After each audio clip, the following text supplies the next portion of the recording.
গর্ভবতী পশু এটা কুরবানি দেওয়া যাবে। এরপরে জবাইয়ের পরে যদি বাচ্চা পাওয়া যায় গর্ভবতীর, সেইটাও জবাই দিতে হবে, ওই পশুর বাচ্চাটাও। এরপরে আরেকটা জিনিস আমরা বলবো যে কোথায় আমরা জবাই করব, যেখানে পরিবেশ দূষিত হয় না, এমন একটা জায়গায় আমরা নির্বাচন করব পশু কোরবানি করার জন্য, যেখানে জায়গাটা দূষিত হয় না। জবাই কে করবে? যার পশু সে জবাই করে, এটা উত্তম। খেয়াল করেন, যার পশু সে জবাই করে, এটা কি আমরা সহযোগী হিসেবে কাজ করি, কিন্তু এটা উত্তম ব্যবস্থা না। উত্তম ব্যবস্থা কুরবানি যার, কুরবানি দাতা নিজে কি করবে?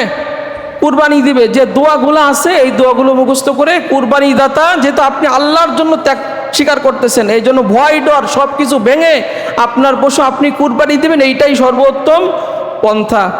বন্ধা গরু যেটা বন্ধা, এই বন্ধা গরুও কুরবানি দেওয়া যাবে। এরপরে যে ব্যক্তি জবাই দিচ্ছে, ধরেন হুজুর জবাই দিচ্ছে, আর একজন আমরা সহযোগী লাগাই, হুজুর যেরকম বিসমিল্লাহ আল্লাহু আকবার বলছে, দ্বিতীয় ব্যক্তি যদি জবাই দিতে চায় তারও বিসমিল্লাহ আল্লাহু আকবার বলতে হবে, নতুবা কিন্তু কুরবানি হবে না। এই জন্য দুই ব্যক্তি যখন কুরবানি দেয়, তার মানে একজন কুরবানি দিচ্ছে, পাড়িয়ে উঠতেছে না, কাটতে পারতেছে না, আর একজন সহযোগিতা নিয়ে কুরবানি দিচ্ছে, ওই দুই ব্যক্তিকেই কি বলতে হবে? বিসমিল্লাহি আল্লাহু আকবার। নতুবা এটা কিন্তু খেয়াল রাখবেন, এইরকম হয়, দেখা যাচ্ছে কুরবানি যে দিচ্ছে সে ভালো করে দিতে পারে না, আরেকজনের সহযোগিতা নিছে, কিন্তু সে বিসমিল্লাহ আল্লাহু আকবার বলে না, চিন্তা করছে হুজুরির বলা, ওই যে একতে যাই তো বিহাজাল ইমামের উপর সব ছেড়ে দিছি।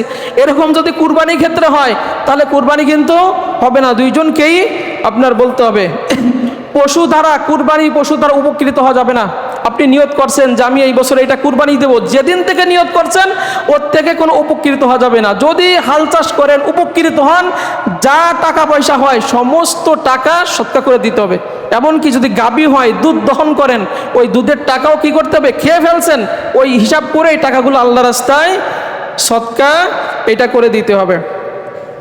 এরপরে শরিক মারা গেলে কি করবেন? শরিক নিছেন, শরিক যদি মারা যায় তাহলে ওয়ারিশ যারা, তাদের কাছ থেকে পারমিশন নিতে হবে। যদি তারা চায় কুরবানি দিতে হবে, নতুবা তাদের টাকা ফেরত দিতে হবে, অন্য কাউকে শরিক ওইখানে আমাদের নিতে হবে।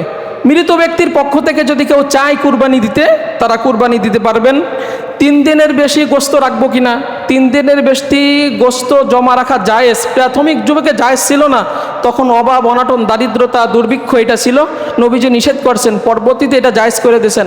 আপনি চাইলে আপনার যে ভাগেরগুলো আছে আপনি চাইলে সারা বছর জমা করে এটা খেতে পারেন।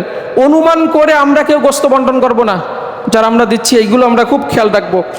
আপনি চিন্তা করবেন যে গরিবরে যদি না দিয়ে একা একা খায়, এটা কৃপণতার কাজ। আল্লাহ বলছেন ফাকুলু মিনহা ওয়াতিমুল কানিয়া ওয়াল মুতাররা, তুমি নিজে খাবে, গরিব যারা আছে অভাবী এদেরকে তুমি খাওয়াবে। সাধারণত আমরা 3 ভাগ করি, আত্মীয়তার একটা ভাগ আমরা এখানে রাখি, এটা উত্তম পদ্ধতি। এটা আমরা কুরবানির দিনে বলবো, আর 3-4টা মশলা আছে এটা আমরা বলে আপনার একটু ধৈর্য দিয়ে শোনেন আর কি। যদি আমরা চর্বি বিক্রি করি, কুরবানি পশুর চর্বি আমরা বিক্রি করতে পারবো না, বিক্রি করলে সম্পূর্ণ টাকা এটা আল্লাহর রাস্তায় সদকা দিতে হবে। জবাইকারী কসাইকারীকে পারিশ্রমিক হিসেবে গোশত দেওয়া যাবে না, এটা নিষেধ।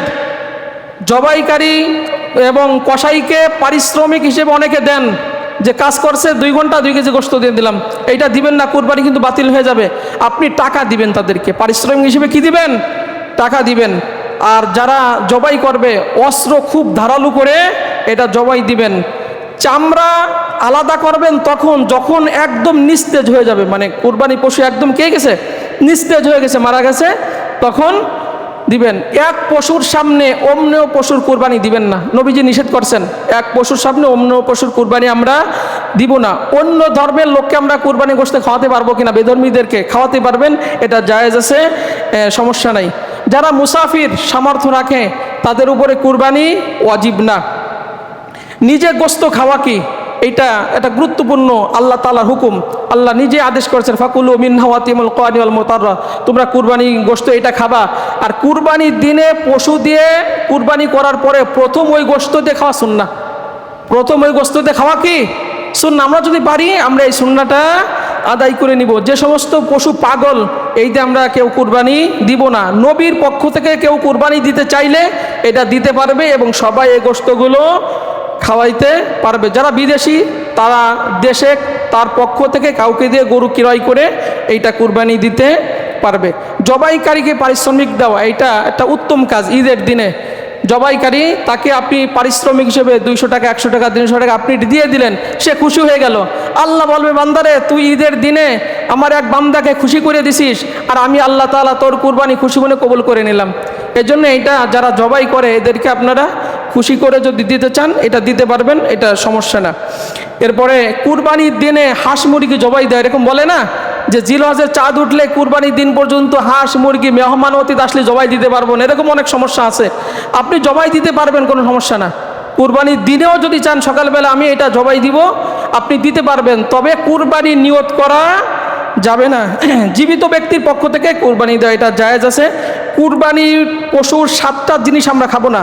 একটা হচ্ছে রক্ত, এটা হচ্ছে পিত্রথলি, মূত্রথলি, অন্ডকোষ, পুরুষ লিঙ্গ, স্ত্রীলিঙ্গ এবং মাংস গ্রন্থি, সেটা হচ্ছে চামড়া এবং গোশতর মাঝে এই যে গোট গোট দেখছেন ফুলে থাকে কিছু মাংস গ্রন্থি, ওইটা খাওয়া। এই 7টা বস্তু খাওয়া জায়েজ নাই। আল্লাহ রাব্বুল আলামিন আমাদের প্রত্যেককে আমরা সংক্ষিপ্ত সময় যে মাসলাগুলো শুনলাম এইগুলো মেনে আমাদের কুরবানি দেওয়ার তৌফিক দান করুক। আমরা বলি আমিন। কুরবানির সমস্ত